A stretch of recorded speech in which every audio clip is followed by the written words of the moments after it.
மதியம் 1 மணில இருந்து 1:30 மணி வரைக்கும் ரொம்பவே ஃபேமஸா ரன் ஆயிட்டுருக்கிற ஒரு சீரியல் வினோதினி. இந்த சீரியல் கூடிய சீக்கிரம் முடிவுக்கு வர இருக்கு அப்படிங்கிற ஒரு அதிர்ச்சியான தகவல தான் குடுத்துருக்காங்க. இது உண்மையாவே ஷாக்கிங் நியூஸ் அப்படின்னு தான் சொல்லணும். ஆஃப்டர்நூன் ஸ்லாட்ட பொறுத்தவரைக்கும் இந்த ஸ்டோரிய ரசிகர்கள் ரொம்பவே விரும்பி பார்க்குறாங்க. ஏன்னா வாசு, வினோதினி 2 பேருமே திருமண வாழ்க்கையில எப்ப இணைவாங்க? 2 பேரும் அவங்க குழந்தைகளுக்காக சேரணும் அப்படிங்கிற மாரி தான் ஒட்டுமொத்த ரசிகர்களுமே அவங்களோட கருத்துக்கள தெரியப்படுத்திட்டு வந்த சூழ்நிலையில, ரீசென்ட்டா தான் வாசு, வினோதினி கழுத்துல தாலி கட்டியிருந்தாங்க.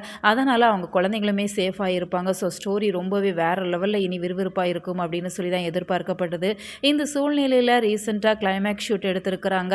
அந்த நியூஸுமே இப்போ சோஷியல் மீடியாவுல பரபரப்பா போயிட்டுருக்கு அப்படிங்கிறதால இந்த சீரியல் கிளைமேக்ஸ் நோக்கி போக இருக்கு. இன்னும் ஒரு சில வாரங்கள் மட்டுமே டிவில டெலிகாஸ்ட் ஆக இருக்கும் அப்படிங்கிறதால இந்த சீரியல ரசிகர்கள் ரொம்பவே மிஸ் பண்ணுவாங்க. ஏன்னா வாசு அப்படிங்கிற கேரக்டர்ல நடிகர் கிருஷ்ணா வேற லெவல்ல பெர்ஃபார்மன்ஸ் பண்ணிட்டு இருக்காங்க. இவங்க 2 பேருக்கும் மேரேஜ் ஆன சூழ்நிலையில வினோதினியோட ஃபர்ஸ்ட் ஹஸ்பண்ட் சிவராமனும் இன்னும் உயிரோட தான் இருக்கிறாங்க அப்படிங்கிற மாதிரி ஒரு ட்ரூத்தையுமே ரீசெண்டாக ரிவீல் பண்ணி இருக்கிறாங்க.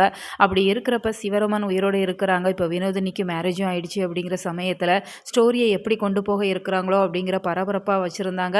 இப்போ கிளைமேக்ஸ் ஓவராக இருக்குது அப்படிங்கிறதால என்ன நடந்திருக்கும்? நிச்சயமாக வாசு, வினோதினி 2 பேரும் தான் ஜோடியாக இருக்கிற மாதிரி தான் கிளைமேக்ஸை கொண்டு வருவாங்க. நீங்கள் இந்த சீரியலை எவ்வளோ பேர் மிஸ் பண்ணுறீங்க அப்படின்னு சொல்லி மறக்காமல் கமெண்ட்டில் தெரியப்படுத்துங்க.